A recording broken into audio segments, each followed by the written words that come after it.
देखिए आज हम एक्टिव पैसिव देखेंगे, वो भी डबल ऑब्जेक्ट वाले। डबल ऑब्जेक्ट का मीनिंग क्या है? जिसमें दो ऑब्जेक्ट दिए हुए होंगे।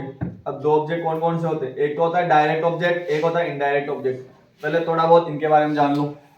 आप बोले सर डायरेक्ट ऑब्जेक्ट क्या होता है? डायरेक्ट ऑब्जेक्ट क्या होता है? और एक होता है इनडायरेक्ट ऑब्जेक्ट। ठीक है सर, जब मैं एक एग्जांपल लिखता हूँ उसके द्वारा बताऊंगा। He gave me a note book. उसने मुझे एक नोटबुक दी। उसने मुझे एक। अब देखिए इसमें पहले आप बताओ ऑब्जेक्ट कौन कौन से। सबसे पहले आप देखोगे सर ये सब्जेक्ट है, तो ये तो ऑब्जेक्ट हो नहीं सकता। ये वर्ब है, तो ये ऑब्जेक्ट हो नहीं सकता। अब बचे क्या? एक तो मी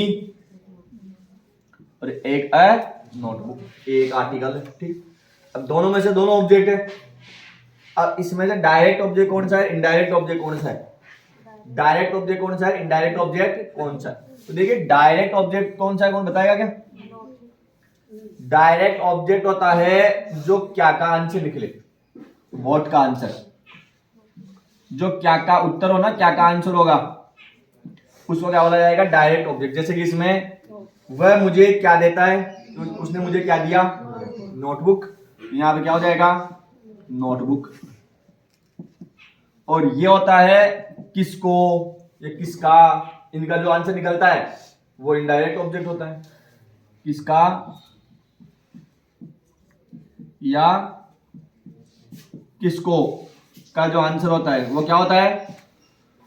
इनडायरेक्ट ऑब्जेक्ट। आप मुझे बताओ इसमें वह नोटबुक किसको दिया? मुझे दिया, मुझे यानी मी। तो यहां पे मी क्या है? Indirect object. समझ में आ गया? दो तरह के ऑब्जेक्ट होंगे, डायरेक्ट ऑब्जेक्ट और इनडायरेक्ट ऑब्जेक्ट।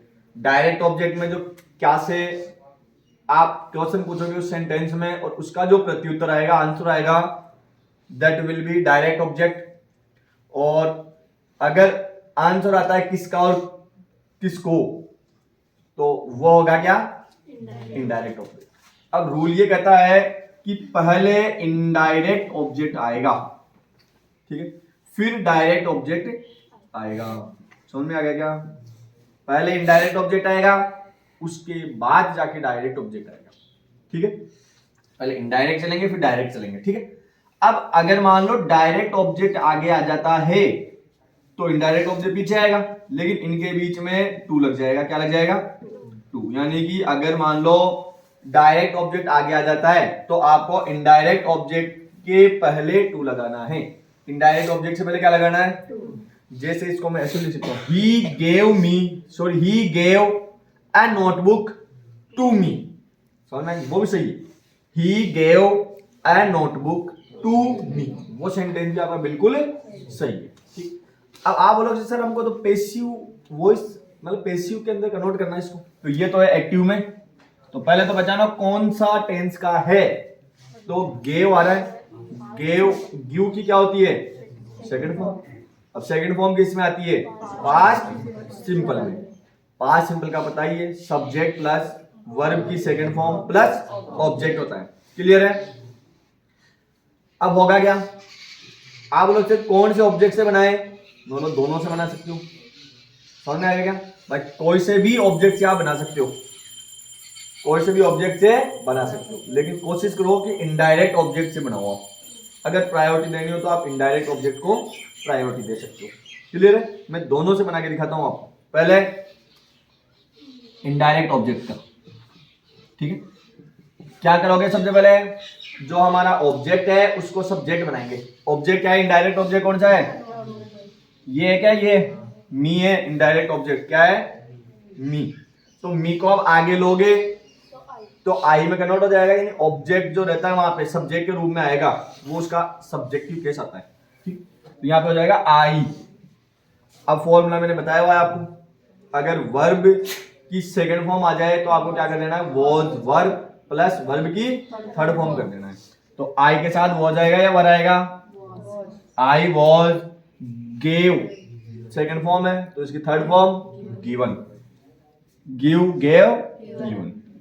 तो I was given, I was a notebook, given a notebook, notebook by him. तो ये क्या बन जाएगा, इसका पैसिव बन जाएगा। अब हिम क्यों बना, क्योंकि ही का ऑब्जेक्टिव केस हिम होता है, पहले बताया था मैंने आपको, ठीक है। अब ये बन गया किससे, इनडायरेक्ट ऑब्जेक्ट से। अगर डायरेक्ट ऑब्जेक्ट से पहले हो जाता तो क्या होता, देखिए अगर डायरेक्ट ऑब्जेक्ट से पहले करेंगे अपन, तो डायरेक्ट ऑब्जेक्ट कौन सा है, ए नोटबुक, तो पहले लिखेंगे ए नोटबुक, नोटबुक वॉज गिवन। अब आगे क्या करना है, गिवन आ गया, अब एक तो बच गया अपन को मी लिखना है और एक बाई हिम लिखना है। तो मैं गिवन मी कर दूं क्या डायरेक्ट, सही है क्या ये, गिवन मी, देखना देखिए सही है क्या, गिवन मी बाई हिम, ये किस किस को लगता है कि ये सही है, ये सही है या गलत है, बताइए। इनडायरेक्ट ऑब्जेक्ट, डायरेक्ट ऑब्जेक्ट से बनाएंगे, a notebook was given me by him, सही है या गलत है, गलत है। क्योंकि मैंने बताया था मैं आपको, अगर डायरेक्ट ऑब्जेक्ट को आगे लिखना पड़े, वैसे तो इनडायरेक्ट ऑब्जेक्ट आगे आता है, फिर भी आपको डायरेक्ट ऑब्जेक्ट को आगे लिखना पड़ेगा, तो आपको क्या करना है, आपको टू लगा देना है। तो देखो मैंने स्पेस छोड़ा, यहाँ पे क्या लगाओगे आप, यहाँ पे तो उसका क्या बनेगा, a notebook was given to me by him. बोलो इसमें कोई प्रॉब्लम, तो डबल ऑब्जेक्ट वाले कर दोगे आप, इस तरीके से डबल ऑब्जेक्ट वाले क्वेश्चन हम आराम से कर सकते हैं, उनका पैसिव वॉइस आराम से बना सकते हैं। इसमें कोई प्रॉब्लम समझ में आ गया।